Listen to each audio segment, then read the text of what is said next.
Last class में हमने एक सर्टेन कैटेगरी कर ली थी जहाँ सिंपल अमाउंट की गलती कर दी, नाम की गलती कर दी। अभी भी कुछ वैसा ही है, पर अब पढ़ के तुम्हें बताना होगा कि यहाँ गलती हुई क्या है। जैसे फिफ्थ क्वेश्चन देखो, ये एरर ऑफ प्रिंसिपल है। एरर ऑफ प्रिंसिपल कैसे है, अभी ये देखते हैं। देखो, paid wages for construction of office debited to wages account. मुझे बताओ, पहले तो ये बताओ इसमें गलती क्या हुई है, गलती हुई क्या यहाँ पे। Sir office ready to use नहीं था, तो ऑफिस जो बिल्डिंग होगी सर उसके अकाउंट पे जाएगा। मतलब हमें किसको डेबिट करना चाहिए था।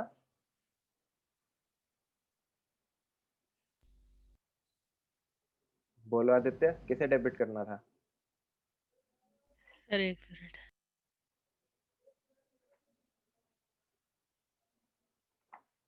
ये चीज देखो सब। Office building.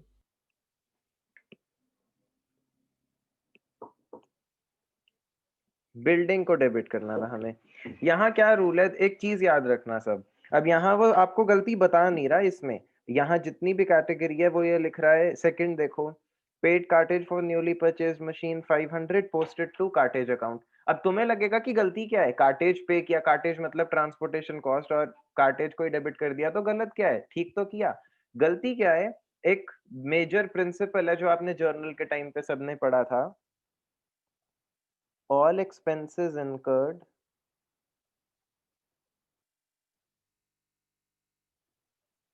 till an asset is ready for use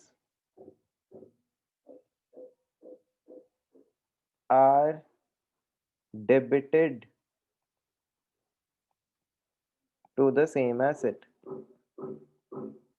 मतलब जब तक एक एसेट रेडी फॉर यूज नहीं हो जाता तब तक उस एसेट पर जितना भी खर्चा किया जाएगा वो सारा का सारा उस एसेट के अकाउंट में ही डेबिट करना है। फॉर एग्जांपल, अब तुम्हें याद आएगा, जैसे मशीन खरीदी, वो मशीन जब खरीदी तब तो मशीन टू कैश करते ही हैं, पर अगर वो मशीन पे कार्टेज पे करा, आपके ऑफिस तक लाने के लिए ट्रांसपोर्टेशन चार्जेस पे करे, तो उसको हम ट्रांसपोर्टेशन चार्जेस टू कैश नहीं करते, उसको भी मशीन टू कैश करते हैं। उसके बाद हमने उसे इंस्टॉल कराया तो उसे installation charges to cash record नहीं करते थे, उसे भी मशीन टू कैश ही रिकॉर्ड करते थे। जब तक कोई भी एसेट रेडी फॉर यूज नहीं हो जाता तब तक उस एसेट के ऊपर होने वाला हर एक्सपेंस एसेट में ही डेबिट होगा। ये बेसिक रूल है। अब वो यहाँ तो तुम्हें बताएगा नहीं ना ये बात, ये तो तुम्हें ही ध्यान में रखनी है। हुआ ऐसा, paid wages for construction of office debited to wages account. इसको हम मेंटली करने की कोशिश करेंगे। हमें करनी क्या एंट्री थी, जब आपने ऑफिस कंस्ट्रक्शन कराते हुए वेजेस पे करी हैं 20,000 की, एंट्री करनी चाहिए थी बिल्डिंग टू कैश। ठीक है, आपने क्या कर दी, आपने डेबिट कर दिया वेजेस को। आपने डेबिट कर दिया है, आपने कर दिया wages account debited to cash account, amount 20,000। करना क्या चाहिए था, करना चाहिए था वेजेस नहीं लिखना था हमें। हमें क्या डेबिट करना था, हमें डेबिट करना था बिल्डिंग अकाउंट, क्योंकि एसेट में ही जाता है तब तक सब कुछ, जब तक एसेट रेडी फॉर यूज नहीं होता। करना था बिल्डिंग अकाउंट डेबिटेड। तो अब मेंटली देखो, तुमने वेजेस को डेबिट कर दिया, जिसको नहीं करना था तो वेजेस को क्रेडिट कर दो, वो जीरो हो जाएगा। और डेबिट करना एक्चुअली किसको चाहिए था, बिल्डिंग को। तो रेक्टिफाइंग एंट्री क्या बन जाएगी, इसको ठीक करने के लिए, कैश में तो कोई गलती नहीं ना, ये तो बिल्डिंग पार्ट ही ठीक है। Building account debited to wages account. समझ गए रेक्टिफिकेशन एंट्री कैसे बनी। Yes sir. रेक्टिफिकेशन एंट्री, अब मैं पूरा प्रोसीजर नहीं लिख रहा, वो स्टार्टिंग में था कि पहले इसको रिवर्स करो, आप वैसे करोगे उससे भी यही आंसर आएगा। इसको रिवर्स करो, करेक्ट लिखो, रिवर्स और करेक्ट को मर्ज करो, यही एंट्री आएगी। पर अब हम मेंटली कर सकते हैं, दूसरी क्लास है, हम इतना तो मेंटली बट सर पेपर में तो पूरा शो करना है ना। इसके लिए नहीं शो करना, जरूरी नहीं है, ये तुम्हें 1 मार्क में आएगा, तुम सीधा लिख दो रेक्टिफिकेशन एंट्री। ठीक है सर। तो यहाँ क्या है, बिल्डिंग को डेबिट करना था हमें, करो बिल्डिंग को debit, building account debited to wages account. Wages को हम डेबिट कर चुके हैं, करना चाहिए ही नहीं था, तो वापस क्रेडिट कर देंगे तो जीरो हो जाएगा और उसकी जगह बिल्डिंग को डेबिट कर देंगे। एंट्री ठीक हो गई हमारी। किसी को डाउट है? इंपॉर्टेंट है ये एरर ऑफ प्रिंसिपल है। क्या प्रिंसिपल का एरर किया आपने? गलत अकाउंट में डाल दिया, डालना चाहिए था कहाँ? बिल्डिंग में डाल दिया, वेजेस में, तो एरर ऑफ प्रिंसिपल है ये। किसी को डाउट नहीं है? शाबाश। तो नेक्स्ट वाला करते हैं। Paid cartage for newly purchase furniture posted to cartage account. मुझे बताओ गलती क्या की है? सर वो तो ट्रांसपोर्ट फर्नीचर अकाउंट होना था। फर्नीचर को डेबिट करना था। कर किसको दिया? कार्टेज कार्ट्रिज को। को। तो कार्टेज रेक्टिफाई को। कैसे करोगे? Furniture to cartage. हाँ, फर्नीचर को डेबिट कर दो, कार्टेज को वापस क्रेडिट कर दो, तो कार्टेज 0 हो गया और फर्नीचर डेबिट हो गया 500 से। ये फर्स्ट की थी। सेकंड की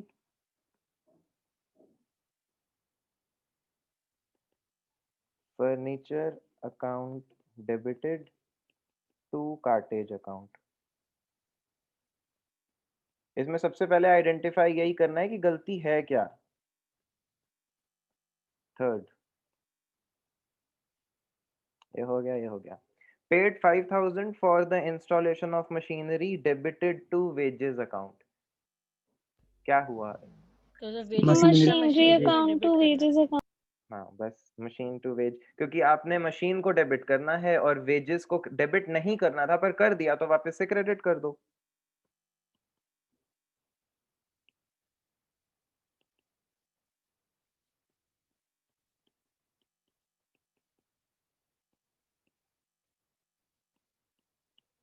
अमाउंट 5000।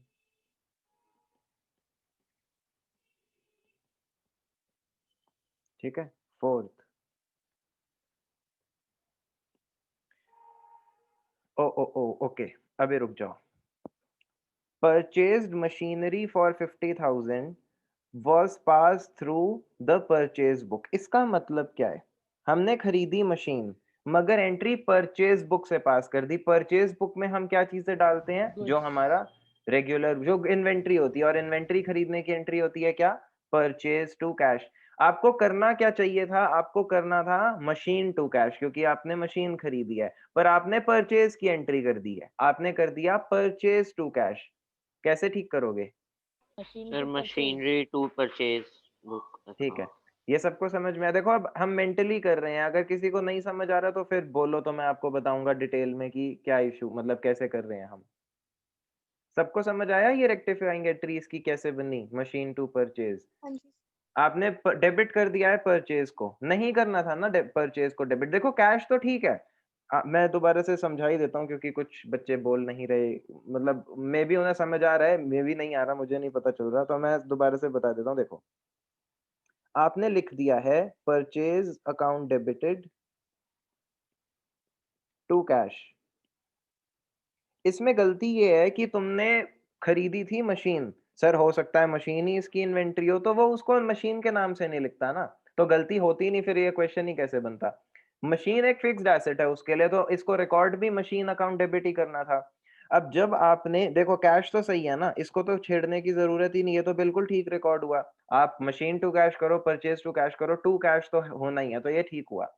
बस यहाँ पे परचेज नहीं होना चाहिए था, परचेज की जगह मशीन अकाउंट को डेबिट होना था, machinery account, machine account, whatever. तो आप क्या करोगे? इसको गलत डेबिट किया तो इसे दोबारा से क्रेडिट कर दो, ये 0 हो जाएगा। और डेबिट होना किसको चाहिए था? मशीनरी को, तो machinery account debited to purchase account. इस एंट्री से आपकी एंट्री ठीक हो जाएगी। Machinery account debited to purchase account. कितने अमाउंट की? 50,000।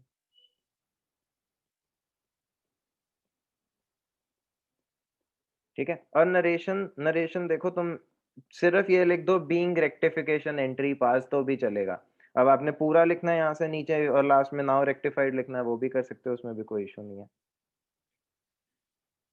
Cell sold old goods for 5000 was pass through the sales book. इसमें क्या गलती है? सेल्स टू फर्नीचर हो जाएगा। हाँ ठीक है, पर इसमें गलती ये थी, गलती पहले बताओ मेरे को, वो सीधा आगे का सेल्स आंसर बुक है। में सर इन्वेंट्री जब सेल होती है। एंट्री होनी क्या चाहिए थी पहले ये बताओ? सर कैश टू फर्नीचर होनी चाहिए थी। कैश टू फर्नीचर होनी चाहिए थी। आपने फर्नीचर बेचा है, फिक्स्ड एसेट बेचा है, तो आप कैश टू फर्नीचर लिखोगे। कर क्या दी थी आपने, गलत क्या कर दिया? कैश टू सेल्स कर दी थी सर। कैश टू सेल्स कर दिया था। आपको क्रेडिट करना था फर्नीचर को, पर आपने सेल को क्रेडिट कर दिया है, तो सेल को डेबिट कर दो, वो जीरो हो जाएगा, और उसकी जगह जो फर्नीचर है उसे क्रेडिट कर दो। तो रेक्टिफाइंग एंट्री, रेक्टिफिकेशन एंट्री इसमें क्या हो गई? Sale account debited to furniture account.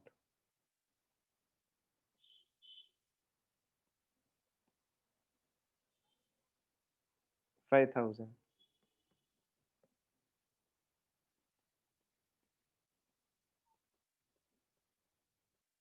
ठीक है। 6th,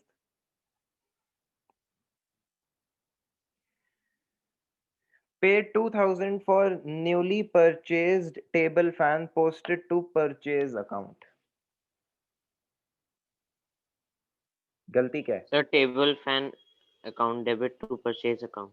हाँ, टेबल फैन खरीदा है, फिक्स्ड एसेट है, तो आपको फिक्स्ड एसेट को ही डेबिट करना था उसके नाम से। आपने डेबिट कर दिया था परचेज को। अच्छा सर, इसको ऐसे ही छोड़ दो ना, इसमें क्यों जा रहे हैं हम? बहुत फर्क पड़ता है ना। आपने रिकॉर्ड करना था एसेट, आपने रिकॉर्ड कर दिया है एक्सपेंस, तो आपने तो अब ऐसे ही अगर करना है तो फिर तो किसी भी चीज को कहीं पे भी रिकॉर्ड करते रहो। ये थोड़ी ना है, जो जिसका नाम होता है उसको उसी नाम से रिकॉर्ड करना होता है, और वही नेचर देना होता है उसे। परचेज का नेचर एक्सपेंस का होता है, टेबल फैन का नेचर एसेट का है। तो आपने तो एक तो टेबल फैन डालना था नाम, वो नाम परचेज कर दिया, और उसका नेचर भी एक्सपेंस है। तो ये तो आपको बाद में अकाउंट्स में प्रॉब्लम हो जाएगी ना। टेबल फैन की जर्नल ही नहीं मिलेगी तुम्हें तो एंट्री परचेज की दिखेगी, तो तुम्हें लगेगा गुड्स खरीदे हैं, तो गलत रिप्रेजेंटेशन हो जाएगा अकाउंट से। तो जहां कर दिया गलती से परचेज टू कैश, इस एंट्री को तो डिलीट कर नहीं सकते। ये हम यही अज्यूम करके चलते हैं, अगर इसे डिलीट कर पाते तो फिर तो चैप्टर ही ना बनता, इसी को काट के फिर ठीक लिख दो, बात ही खत्म हो जाती। ये एंट्री रहेगी, इसके होते हुए एक करेक्शन एंट्री डालनी है।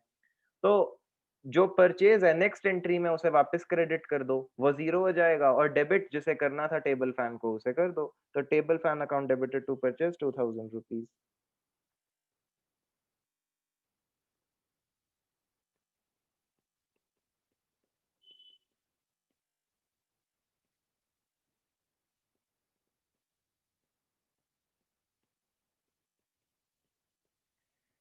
ये हमारा क्वेश्चन हो गया 6। सारे ए चेक कर लो। ऑफिस इक्विपमेंट किया है इन्होंने, पर कोई फर्क नहीं पड़ता, अगर आपने टेबल फैन भी लिख दिया तो बात सेम ही रहेगी, तो उसमें कोई डिफरेंस नहीं आएगा। तो ये हमारे सारी एंट्रीज यहाँ पर हो गई 6। अब इसी सेम लाइंस पर एक और क्वेश्चन है, ये वाला 7th। अभी करें या होमवर्क में दे दूं, या चलो अभी कर लेते हैं। ये सेम एरर ऑफ प्रिंसिपल है। देखो मेरी बात सुनो, अभी जब हम प्रैक्टिस कर रहे हैं, मैं आपको स्पेसिफिक एक तरह के एरर्स एक साथ करा रहा हूँ। क्या एग्जाम में ऐसे आएगा? नहीं, एग्जाम में क्वेश्चन मिक्स होगा। तो वहां लास्ट में हम करेंगे जब हम रैंडमली कोई भी एरर कर रहे होंगे, तुम्हें खुद पढ़ना होगा, जज करना होगा एरर क्या है और ठीक करना होगा। अभी तो तुम्हें पता है ना कि हम आज वो कैटेगरी कर रहे हैं जिसमें एसेट रेडी फॉर यूज अभी हुआ नहीं है, पर एक्सपेंस रिकॉर्ड कर दिया उस चीज को। तो अभी तुम ये समझते हो, क्योंकि हम कर ही ये रहे हैं। एग्जाम में थोड़ी ना कोई बताएगा, वहां रैंडमली 4 आपको एरर्स दिए होंगे, चारों अलग अलग होंगे, तो वो धीरे धीरे पहुंच जाएंगे। अभी तो सेकंड क्लास है उस पॉइंट तक। और दूसरी चीज, मैंने आपको बोला था कि 22 दिसंबर से छुट्टियां हैं, वो छुट्टियां नहीं है अब, क्योंकि मैं नहीं जा रहा। मैं जा रहा हूँ 7th जैन के आसपास। ठीक है, तो अब आपकी जो हॉलीडेज हैं वो 7th जैन से 14 जैन इसमें होंगी। ठीक है, पता नहीं मैंने कल तुम्हें बताया था नहीं, आई डोंट नो, पर ये टाइम होगा जब आपकी छुट्टी होगी। और दिसंबर में नहीं है, तो दिसंबर में अभी ये चैप्टर आई गेस 7 डेज ज्यादा से ज्यादा उसमें खत्म हो जाएगा। उसके बाद 2 दिन में डेप्रिसिएशन, 2-3 दिन में, तो हमारे ये खत्म हो जाएंगे। उसके बाद हम फाइनल अकाउंट स्टार्ट करेंगे। तो 20 दिसंबर 22 तक हम फाइनल अकाउंट स्टार्ट कर देंगे, क्योंकि फाइनल अकाउंट्स बहुत बड़ा, वो 2 चैप्टर्स हैं और काफी बड़े हैं। दूसरा, आज आपको असाइनमेंट दे दिया उस पे व्हाट्सएप पे, फिजिकल कॉपीज प्रिंट हो जाएंगी आज और कल में, और मंडे शाम को आप ले जा सकते हो जिसको भी लेके जानी है। बस फोन कर देना मंडेज को, तुम अपनी बुक और जो भी असाइनमेंट ये सेकंड वाला है सर जो एरर ऑफ ओमिशन है सर वो मृदुल आवाज नहीं आ रही। सर जो एरर ऑफ ओमिशन है हम्म, उसके तो क्वेश्चंस आ ही नहीं सकते, वो तो उसमें तो फिर पूरा ही क्वेश्चन बन। नहीं आएंगे। एरर ऑफ ओमिशन एक आधा आ जाएगा, देखो मैं तुम्हें एक दिखा देता हूँ। मतलब उसमें तो बस ये होगा कि आप भूल ही गए एंट्री करना तो आप कर दो। ये देखो जैसे ये क्वेश्चन देखो 6 का सेकंड देखो, ये कंप्लीट ओमिशन है। गुड्स कॉस्ट है 2000, सेल प्राइस है 2400, were taken by the proprietor were not recorded anywhere. तो ये क्या है? ये एरर ऑफ ओमिशन है, तुमने एंट्री ही नहीं करी। ठीक कैसे करोगे? कर दो एंट्री। ये कंप्लीट ओमिशन है।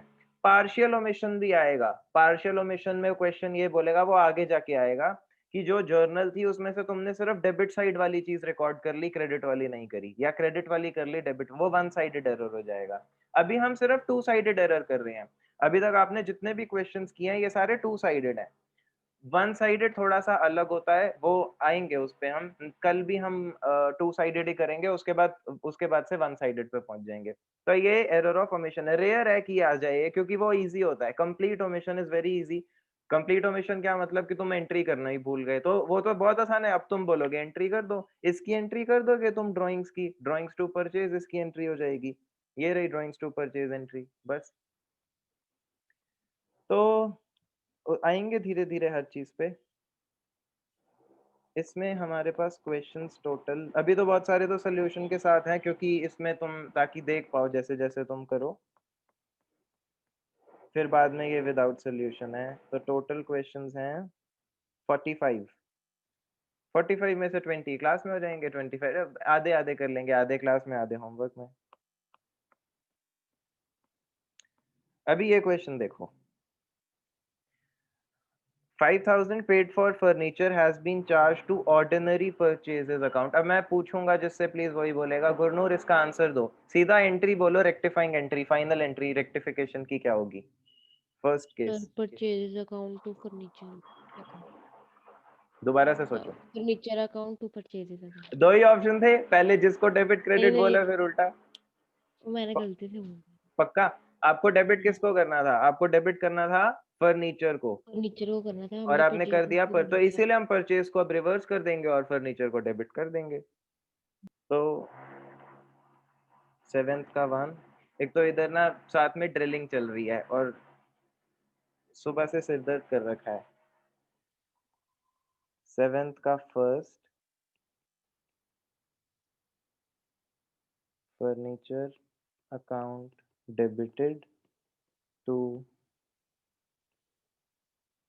Purchase account. अमाउंट क्या था? 5000।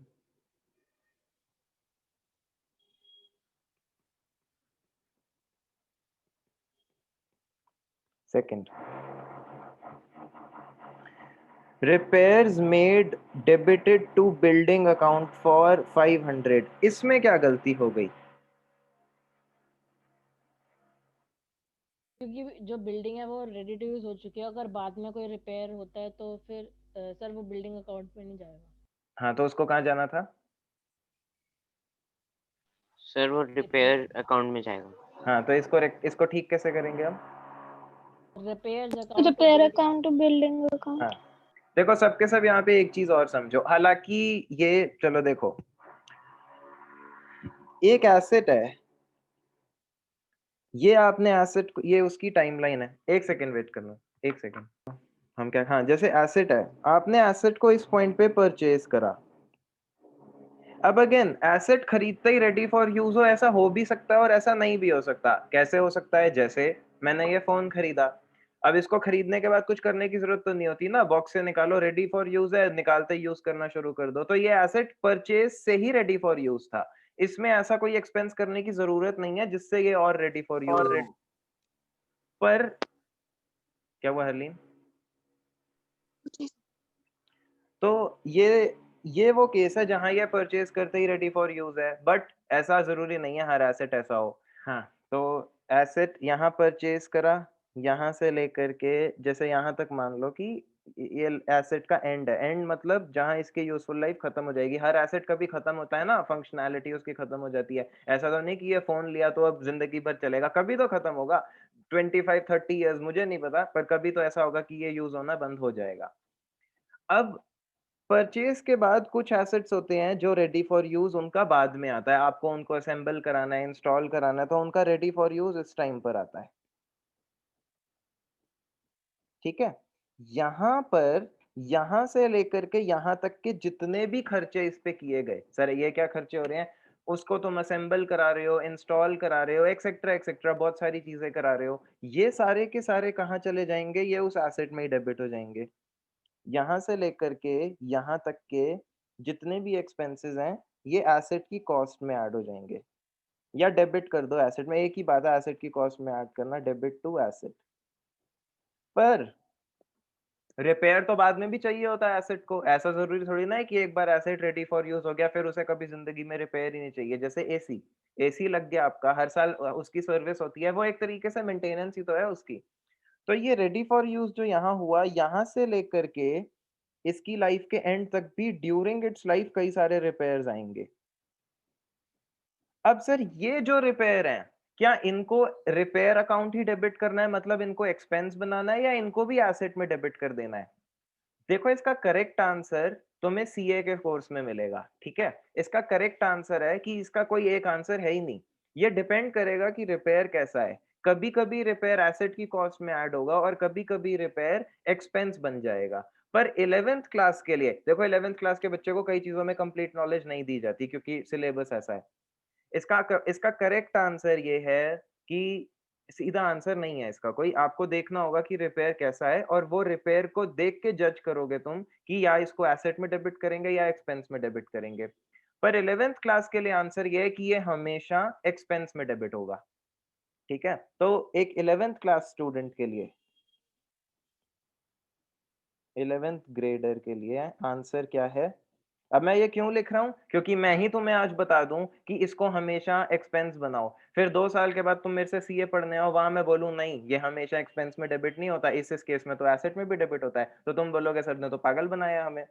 तुम्हारी क्लास में तुम्हें इनकम्प्लीट इन्फॉर्मेशन कई चीजों में दी गई है, जैसे डेप्रिसिएशन में आपको बताया गया डेप्रिसिएशन के सिर्फ 2 मेथड्स होते हैं, 2 नहीं होते। सीए फाउंडेशन में आप देखोगे कि 8 मेथड्स पढ़ा रहे हैं हमें। तो अभी 11th क्लास के बच्चे को बहुत लिमिटेड इन्फॉर्मेशन दी जाती है। एक 11th ग्रेडर के लिए आंसर क्या है कि वो रिपेयर जो रेडी फॉर यूज होने के बाद से एसेट में हो रहे हैं उन्हें एक्सपेंस में डेबिट करना है, एक्सपेंस में डेबिट करना है उन्हें, ठीक है। हम कभी अलग से डिस्कस कर लेंगे, कोई ये मुश्किल कॉन्सेप्ट नहीं है कि किस केस में एक्चुअली उसको एक्सपेंस में डेबिट करना है और किस केस में एसेट में ही डेबिट होता है, वो ये कोई ऐसी बड़ी चीज नहीं है, पर तुम्हारे सिलेबस में नहीं है तो मैं डिस्कस भी नहीं इसलिए अभी कर रहा। तो जो भी एक्सपेंसेस रेडी फॉर यूज होने तक इस टाइम में इनकर हो रहे हैं वो सारे एसेट की कॉस्ट में डेबिट हो जाएंगे, और जो भी रिपेयर्स रेडी फॉर यूज होने के बाद से उस एसेट में हो रहे हैं वो सारे के सारे एक्सपेंसेस बन जाएंगे और वो एक्सपेंस के नाम से ही जर्नल में डेबिट होगा। अब इसमें गलती देखो, repairs made were debited to building account, building बन चुकी थी उसके बाद आपने उसमें रिपेयर कराया। 11th क्लास के बच्चे को हमेशा एक्सपेंस को डेबिट करना है अब इस केस में, पर यहाँ पर आपने बिल्डिंग को डेबिट कर दिया, करना था रिपेयर को डेबिट कर दिया बिल्डिंग को, तो रेक्टिफिकेशन एंट्री में रिपेयर डेबिटेड टू बिल्डिंग कर दो, ठीक है। ये चीज सबको समझ में आई, इसमें क्या गलती है? Yes sir. तो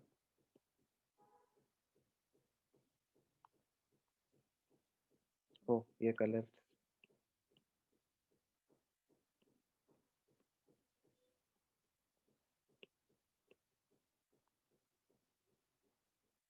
repair account debited to building account 500।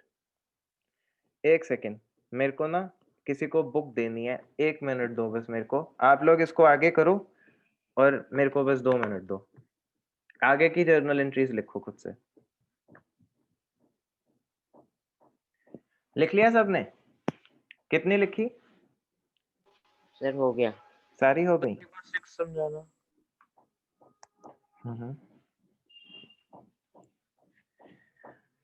एक एक करके डिस्कस कर लेते हैं। हरलीन थर्ड का आंसर बताओ, थर्ड का क्या आंसर है?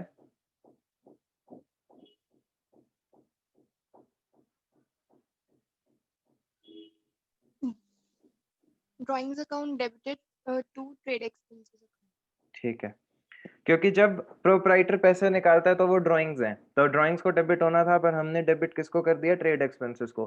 तो रेक्टिफाई करने के लिए अब आप ड्राइंग्स को डेबिट कर दो और ट्रेड एक्सपेंसेस को क्रेडिट कर दो। तो थर्ड का आंसर हो गया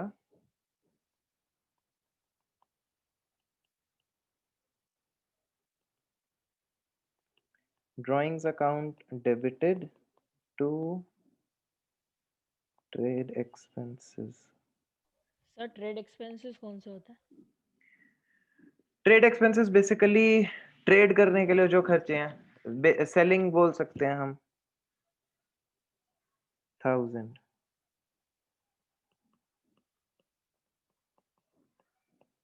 fourth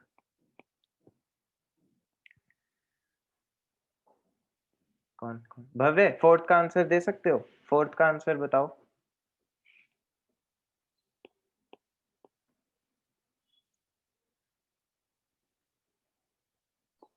Landlord account debited to rent. अच्छा, मेरे को ये बताओ, हमने गलती क्या की? हमने क्या गलत एंट्री पास कर दी, पहले ये बताओ।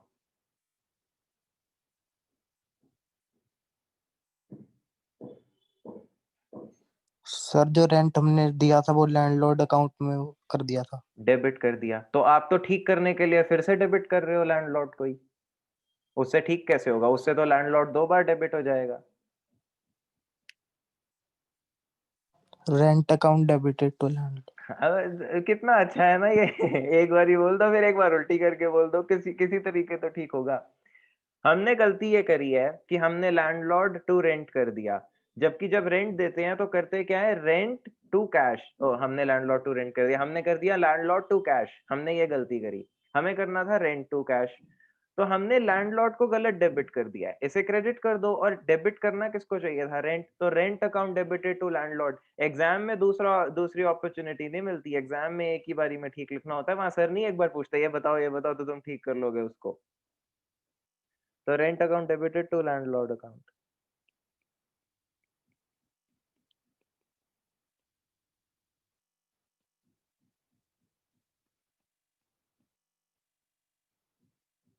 थाउजेंड।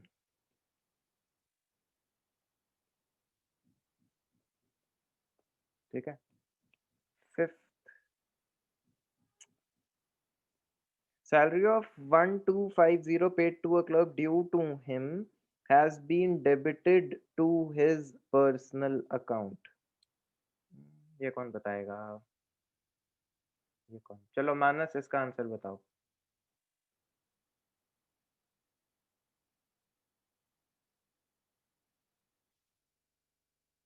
मानस, पता है इसका आंसर?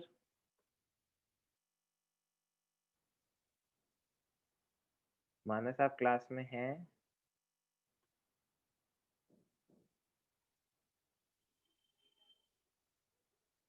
ये तो पता नहीं बच्चे ही कहाँ गुआच जाते हैं हमारे। किससे पूछे फिर? हर्षित, अरोड़ा जी नहीं, दूसरे हर्षित, इसका आंसर दो। Sir salary account debit to clerk account. ठीक है, हमने एक्चुअली क्लर्क को डेबिट कर दिया। टू हिज पर्सनल अकाउंट का क्या मतलब होता है? Has been debited to his personal account, कि हमने क्लर्क में ही डेबिट कर दिया। ऐसे जब भी हम किसी को सैलरी देते हैं, हम तो सीधा सैलरी टू कैश करते हैं ना। वो राम को दियो, श्याम को दियो, मोहन सोहन, हमें क्या मतलब है इससे? नाम तो सिर्फ डेटर क्रेडिटर के केस में यूज किया जाता है, बाकी केस में तो सीधा एक्सपेंस बुक करते हैं। तो हमें भी यही करना था, सैलरी टू कैश, पर हमने कर दिया क्लर्क टू कैश। तो फिर डेबिट कर दो सैलरी को, क्रेडिट कर दो क्लर्क को। मानस, तुम क्लास में हो या नहीं? सर इसमें कोई आउटस्टैंडिंग एक्सपेंस का रोल नहीं है?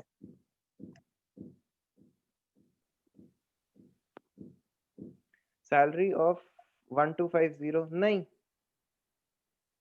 जैसे ही सैलरी ड्यू हुई हम उसे पे कर रहे थे तो हमने कर दी। ठीक है सर। और सर अगर यहाँ पे टाइम पीरियड लिखा होता कि टाइम 1 महीना ड्यू थी फिर पे करी तो आउटस्टैंडिंग का रोल होता?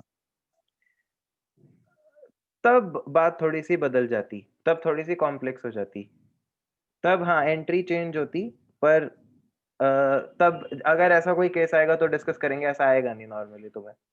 ठीक है। क्या है 1250? मानस तुम्हारा माइक नहीं चल रहा? नहीं चल रहा।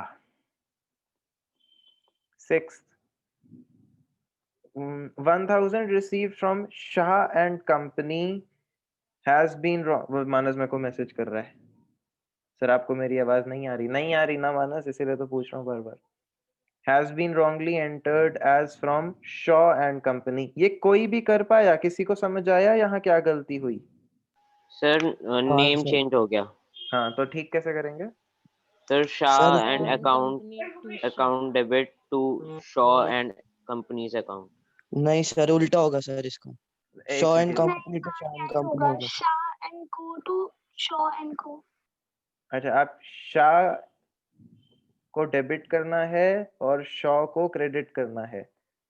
कितने बच्चे डिसएग्री कर रहे हैं? कितने कह रही हैं इसका उल्टा होगा? सर सर ये इसका शाह उल्टा को होगा सर। सर इसका शाह उल्टा? क्रेडिट होगा। इसका सर यही होगा। तो कोई कोई कह रहा है कि सर यही होगा कि शाह को डेबिट करके शॉ को क्रेडिट करो, कोई कह रहा है इसका उल्टा होगा। देखते हैं क्या सर होगा। उल्टा होना चाहिए। हाँ हाँ सर देखते इसका हैं, उल्टा भी होगा सर। देखते हैं। हर्षित अरोड़ा जी, आपने क्या आंसर दिया था? आपने यही बोला था? यस सर, शाह को डेबिट करना, शॉ को क्रेडिट। अच्छा, 1000 received from Shah and company. मुझे ये बताओ करेक्ट एंट्री होती क्या? अगर पहली सीधा ही करेक्ट कर देते, करनी क्या चाहिए थी? Cash to Shaw and company. Cash to Shah and company. देखो करेक्ट एंट्री, इसको मैं थोड़ा सा एक्सप्लेन कर रहा हूँ इसलिए मैं लिख रहा हूँ। करेक्ट ये बनती cash account debited to Shah and company, to Shah and company's account. ठीक है, मतलब शाह एंड कंपनी को एक्चुअली डेबिट क्रेडिट होना था। ठीक, गलती क्या हुई है? गलती ये हुई है has been wrongly entered as from Shaw and company. आपने शाह एंड कंपनी को क्रेडिट करने की जगह शॉ एंड कंपनी को क्रेडिट कर दिया।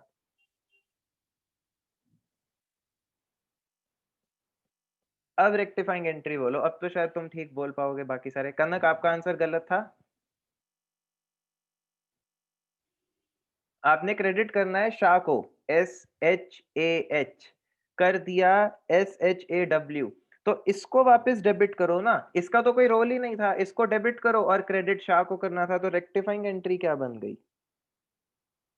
रेक्टिफिकेशन करने के लिए शॉ एंड कंपनी डेबिटेड, क्योंकि हमने गलती से इसको क्रेडिट कर दिया, इसको नहीं करना था क्रेडिट, इसको वापस डेबिट करके खत्म कर दो। Shaw and company's account debited, credit होना किसको चाहिए था? शाह को, to Shah and company's account. Amount क्या है? 1000। चेक कर लेते हैं बुक से। Shaw and company to Shah and company. ठीक है, सबको समझ में आया? इसमें कंफ्यूजन जिनको थी, ये समझ में आया कि ये गलत है? हाँ या ना तो बोल दो, समझ आ गया? Yes sir. हाँ जी सर। ठीक है, लास्ट वाला सिंपल है। आर्यन तुम बता सकते हो लास्ट वाला?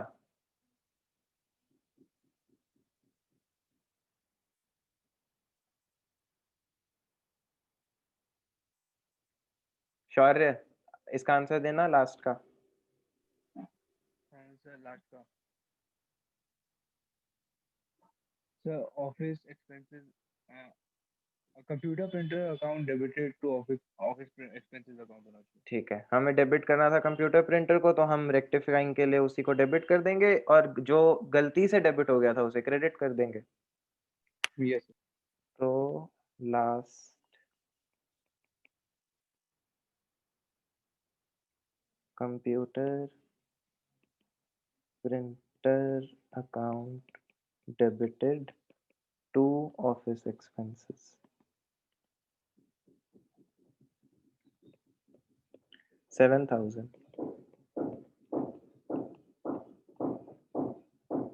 ठीक है, ये एंट्री भी हो गई। यहाँ से चेक कर सकते हो, इसमें मेजॉरिटी के आंसर्स दिए, मतलब 18 तक तो दिए ही हैं, ताकि एट एवरी स्टेप हम अपना आंसर चेक कर पाए।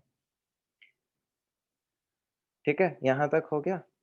अब ये एरर ऑफ प्रिंसिपल्स आप समझ गए कि यहाँ सीधा पढ़ के कैसे जज कर पाओगे तुम। होमवर्क में इन दोनों को क्वेश्चंस को तो दोबारा से करना ही है।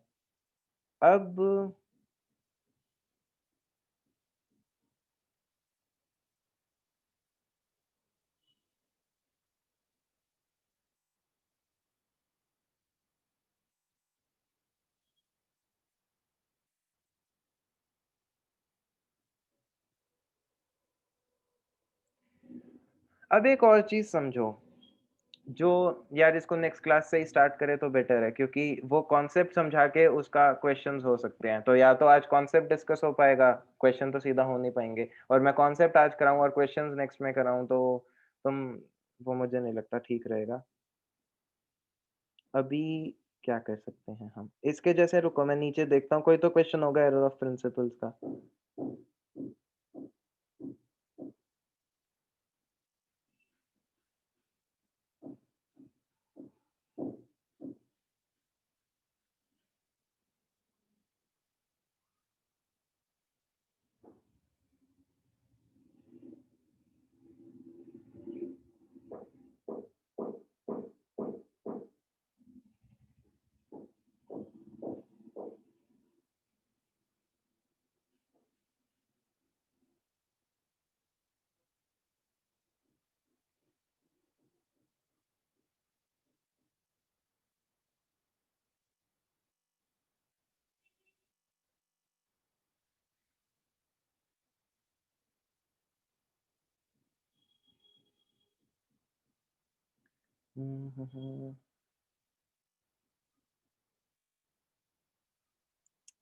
सिर्फ स्पेसिफिकली तो नहीं मिल रहा कोई भी।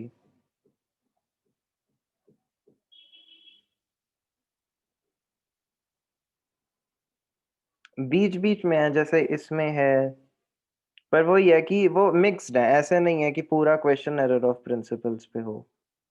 इसके अंदर है पर मिक्स्ड है।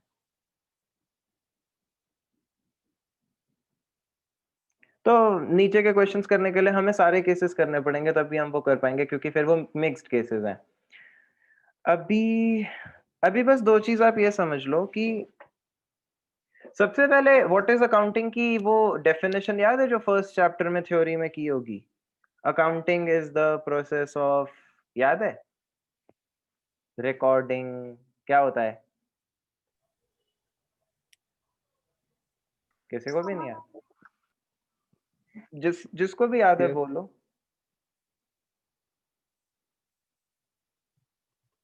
What is accounting? इस साल रट्टे नहीं मारने पड़े ना तुम्हें, क्योंकि स्कूल ही बंद थे। जहां डेफिनेशंस थी वो तो बुक से सीधा सीधा दिख सकती थी।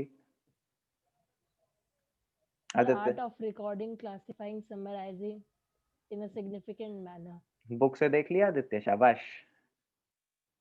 So summarizing, analyzing, interpreting. हाँ देखो, होता क्या है अकाउंटिंग में, मैं आपको वैसे भी ये बता चुका हूँ। वो क्या बोलता है कि सबसे पहले रिकॉर्डिंग होता है, सबसे पहले हम रिकॉर्ड करते हैं। रिकॉर्ड करना किस चीज का नाम है? जर्नल। और क्या चीज है? रिकॉर्डिंग। वो जो अकाउंटिंग की डेफिनेशन है, या मैं ना बुक में खोल ही लेता हूँ ताकि तुम साथ में देख लो। अब सर इसमें क्या रोल है? हर पुराने चैप्टर से ही तो ये चैप्टर बना है, तो उन सारी चीजों का तो रोल है ही इसमें।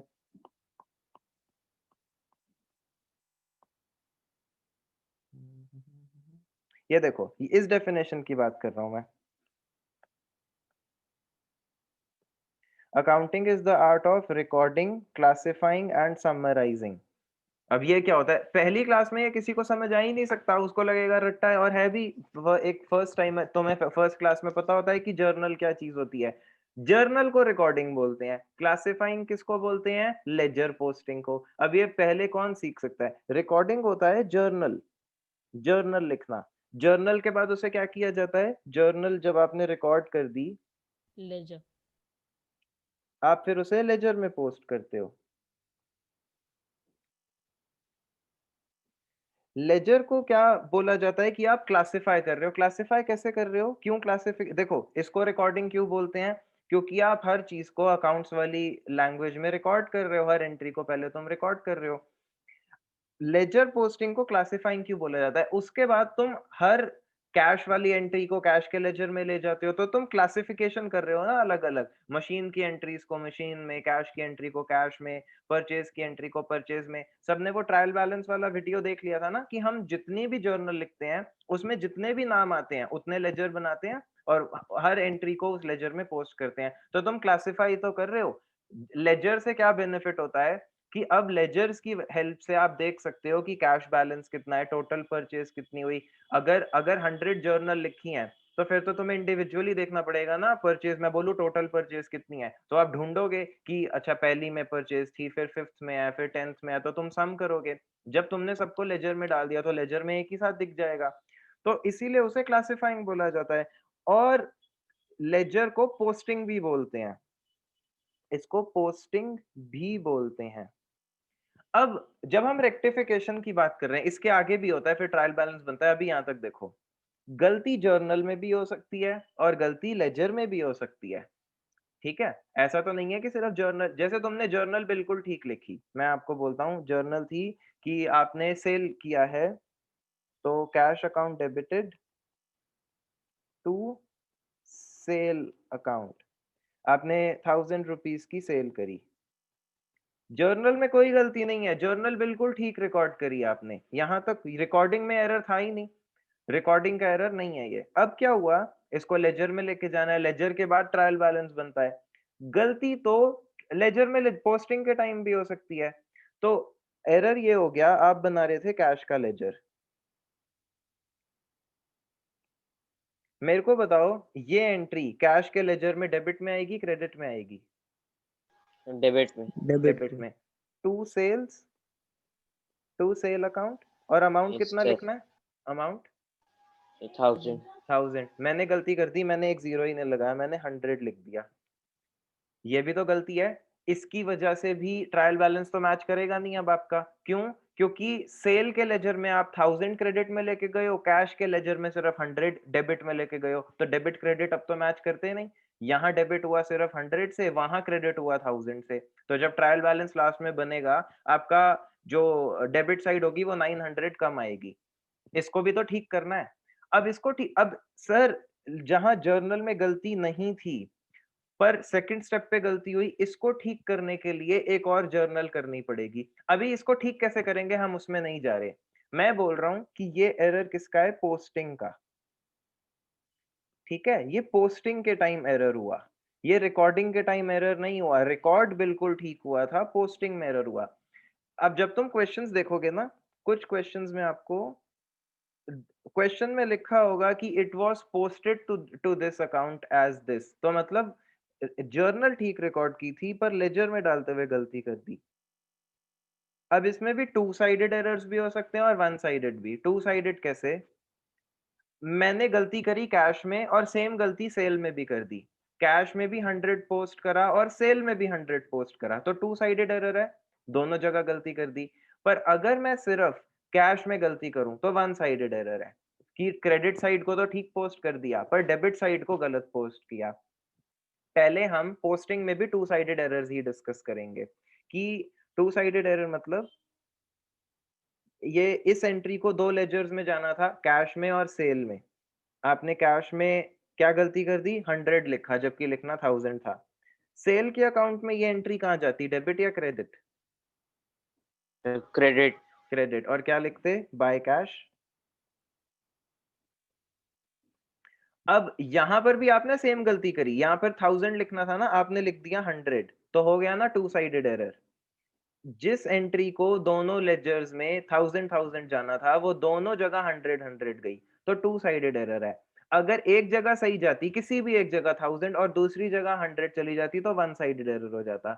हम सबसे पहले लेजर में भी टू साइडेड एरर्स डिस्कस करेंगे कि जब दोनों, इसको रेक्टिफाई करना इजी है ना।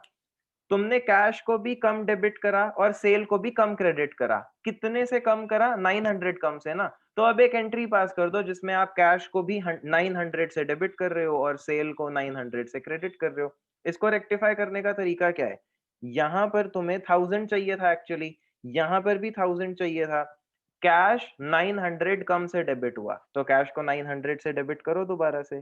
कैश अकाउंट डेबिटेड 900, ठीक है, और सेल भी 900 कम से क्रेडिट हुआ है क्योंकि तुमने लेजर में गलती कर दी, तो टू सेल अकाउंट 900।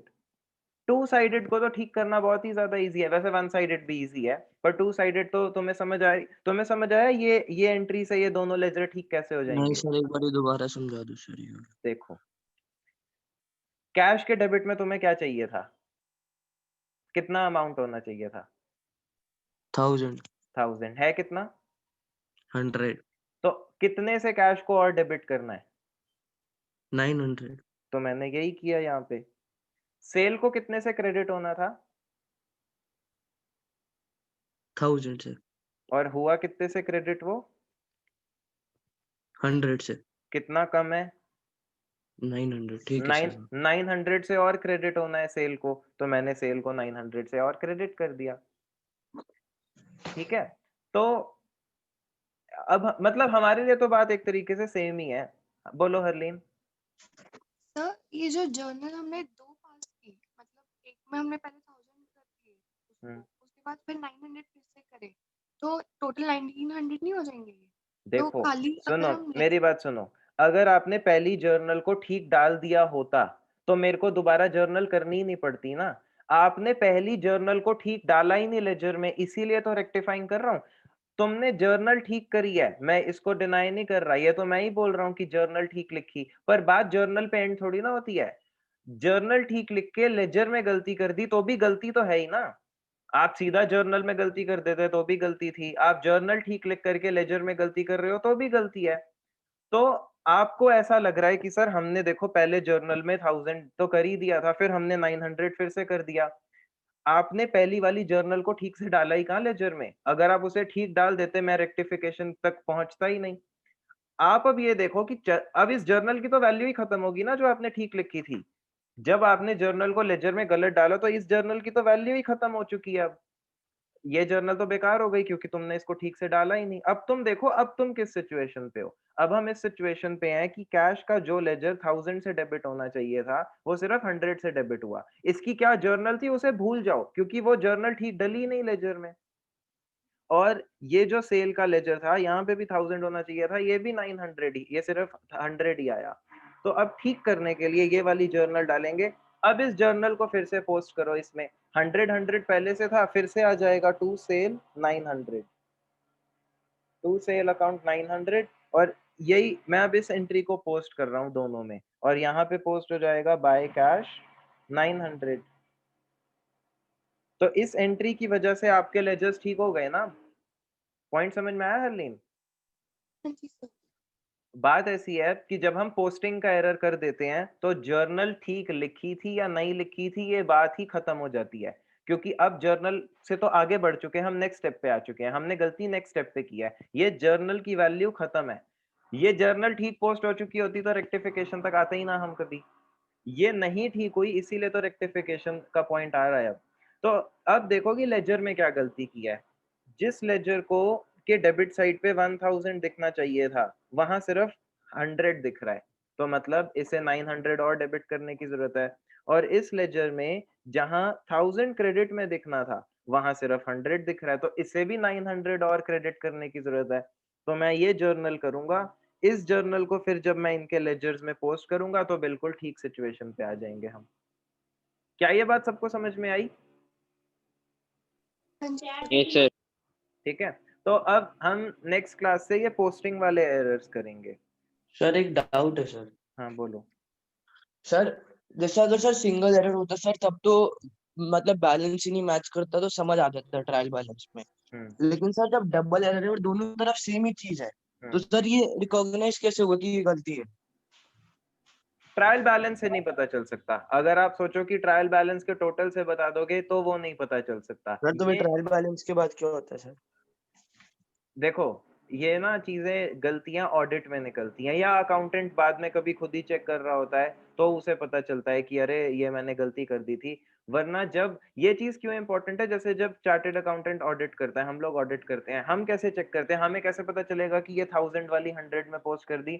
हम तो सेल का बिल लेते हैं, हम उनसे उनके सारे एक कंपनी के सारे सेल और परचेज के बिल लेते हैं और एक एक एंट्री चेक करते हैं। सर क्या सारे चेक करते हो? देखो बड़ी कंपनीज में इम्पॉसिबल है।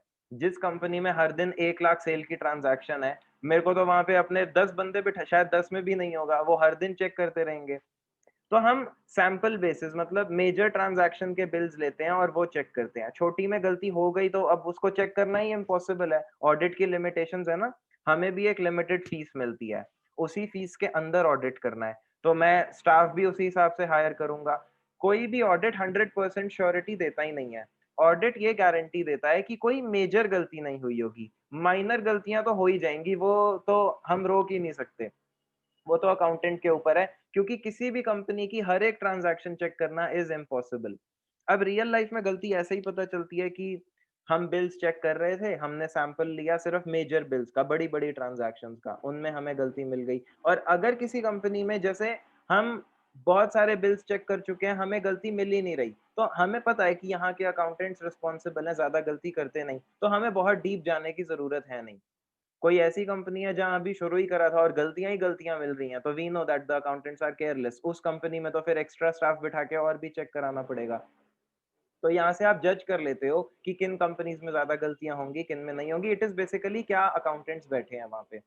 तो जब तुम्हें गलती मिल जाती है, अब उस गलती को ठीक कैसे करना है, इसी के लिए ये चैप्टर बना है। क्योंकि उन कंपनीज में हो सकता है ऐसे सॉफ्टवेयर हो कि जो एंट्री वो डाल चुके हैं वो एंट्री अब डिलीट नहीं हो सकती, अब उसके ऊपर एक एंट्री डाल सकते हो इसको ठीक करने के लिए। तो ट्रायल बैलेंस से तो गलती पता चलेगी नहीं। देखो रियल लाइफ में ना वन साइडेड एरर होता नहीं है, क्योंकि जो कंप्यूटर सिस्टम है वो एंट्री कर रहा होता है। अगर आपने कोई जर्नल लिखी जिसमें आपने सिर्फ डेबिट साइड डाली, क्रेडिट साइड डाली ही नहीं, या आप जर्नल डाल रहे हो जिसमें डेबिट में आपने 200 लिखा और क्रेडिट में 300 लिखा, कंप्यूटर उस एंट्री को एक्सेप्ट ही नहीं करेगा, वो उस जर्नल को रिकॉर्ड ही नहीं करेगा कभी। तो लेजर पोस्टिंग कंप्यूटर खुद करता है, कंप्यूटर लेजर, कंप्यूटर गलती कर नहीं सकता सॉफ्टवेयर। सिर्फ यही गलती हो सकती थी ना कि हम जर्नल में डेबिट क्रेडिट गलत लिख दें, वो सिस्टम उसको एक्सेप्ट करता ही नहीं।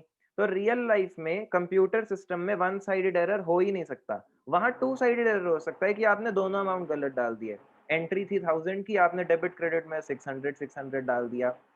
ये ट्रेस करने के लिए तो एक एक बिल अगर कर सकते हो तो कर लो एक एक बिल चेक, पर किसी भी कंपनी में एक एक बिल चेक करना इम्पॉसिबल है, सिर्फ मेजर ट्रांजैक्शंस चेक हो सकती हैं। अब तुम्हारे चैप्टर में तो वो सिनेरियो खुद से क्रिएट कर देते हैं, बट इन रियल लाइफ अगर आप इसी प्रोफेशन में आते हो, you will come across many situations जहां अकाउंटेंट्स ऐसी तैसी कर चुके हैं जर्नल एंट्रीज की, मतलब उन्होंने ऐसी जर्नल एंट्री पास की है जिनके ना सिर है ना पैर है। तुम जैसे नालायक लोग बैठे थे वहां सारे, कुछ भी एंट्री पास कर रहे हैं, उसके बाद पूछो ये क्या किया तो अरे जल्दी जल्दी में कर दी, ऐसा कर दिया वैसा कर दिया। अब उसको रेक्टिफाई कैसे करना है वो तो तुम चार्टर्ड अकाउंटेंट हो, तुम ऑडिट करने आए हो, तुम्हें ही बताना है। तो ये चैप्टर वहां पे बहुत बड़ा रोल प्ले करता है। बस इसका एक ही पार्ट है जो यूजलेस हो चुका है, वन साइडेड एरर, क्योंकि वन साइडेड एरर कंप्यूटर के केस में पॉसिबल है ही नहीं। वो गलती दोनों तरफ ही हो सकती है, एक तरफ की कोई पॉसिबिलिटी रहती नहीं। ठीक है, तो ये एरर रियल लाइफ में ऐसे ही पकड़ा जाएगा कि आपने सेल का बिल देखा होगा, सेल के बिल में एंट्री थी 1000 की सेल की, पर आपने जब कैश का लेजर देखा, वहां आप देखते हो इस दिन तो सेल सिर्फ 100 की डली है, तो आपको गलती मिल गई कि 1000 की सेल सिर्फ 100 की रिकॉर्ड हुई है, और कोई तरीका नहीं है। ठीक है, तो प्रैक्टिकली एक्चुअली ये डाउट आएगा ही तुम्हारे दिमाग में कि रियल लाइफ में मुझे पता कैसे चलेगा कि गलती हो चुकी है, तो ऐसे ही सिर्फ पता चल सकता है और कोई तरीका नहीं है। अब होमवर्क क्या है? होमवर्क हमारा यही है कि जो 2 क्वेश्चंस आज किए हैं वो फिर से करना। मैंने शायद इसको नहीं डाला ना ग्रुप में, मैं इस बुक को डाल दूंगा। और मंडे से आ जाना अपना पार्ट 2 बुक और सेकंड असाइनमेंट कलेक्ट करने। सर आपने रेक्टिफिकेशन की डाली थी। डाल दी थी, चलो फिर ठीक है। ओके देन, बाय बाय, अब मिलेंगे सर मंडे। हाँ बोलो, अब दोनों में से कोई एक तो बोलो। सर टेस्ट कब है? Test Tuesday? नहीं, ऐसा करते हैं नेक्स्ट वीक मंडे को बताता हूँ मैं। हाँ। हरलीन बोलो। हाँ जी सर, मैंने ना आपसे कोई बात करनी है सीए के कोर्स के बारे में, तो आपके पास 5 मिनट्स हैं? आप 7 o'clock फोन कर लोगे? आज हाँ जी 7 सर। 7 o'clock क्लास नहीं है आपकी, गुरनूर आशी आप लोगों की आज क्लास नहीं है, तो 7 o'clock फोन कर लेना। Okay sir, thank you. ठीक है, चलो ओके, बाय बाय। सर हाँ जी, सर आप प्रोविजन और रिजर्व्स अगली क्लास में करा सकते हो, मतलब कल क्लास है? कल नहीं है, अब मंडे को होगी। सर वैसे बता सकते हो कल? नहीं हो पाएगा, क्या वो होता है? बड़ी चीज है, वो बहुत बड़ी चीज है, वो नहीं हो ठीक है पाएगा। सर। सर कल चेस खेलोगे? अरे मेरे भाई, मेरी दूसरी क्लास है, मेरे को 7 बजे मैसेज लिखो सब। टाटा।